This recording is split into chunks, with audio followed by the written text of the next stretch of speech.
आप सेटलमेंट करने का सोच रहे हैं तो सेटलमेंट के लिए 2-3 चीज़ें हैं आपको ध्यान रखनी है। पहली, आपको लिखित में बैंक वालों से सेटलमेंट का लेटर लेना है कि क्या क्या टर्म्स एंड कंडीशन रहेंगी, कितने अमाउंट पे सेटलमेंट होगी। मान लीजिए अगर आपका 1-1.5 साल ही रह गया, मतलब 1-1.5 साल से अगर आपका ईएमआई आप नहीं दे पा रहे हैं पर्सनल लोन के केस में या फिर क्रेडिट कार्ड के केस में, तो 20-30% पे भी आपका जो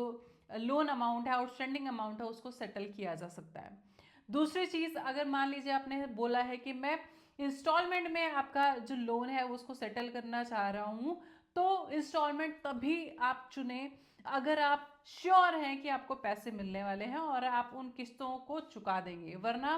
क्या होगा, मान लीजिए आपने 5 किस्त बोली थी कि मैं 5 किस्तों में अपना पूरा लोन जो है वो सेटल कर दूंगा, लेकिन एक ही किस्त देने के बाद आपकी आर्थिक स्थिति और भी खराब हो गई, आप दे पाने की स्थिति में नहीं है, तो 1 या 2 जितने भी किस्त आपने दी थी वो सारे के सारे इंटरेस्ट और पेनल्टी में एडजस्ट कर दी जाएगी और फिर से आपका टोटल लोन अमाउंट जो है उतना ही आउटस्टैंडिंग हो जाएगा। तो ये सारी चीज़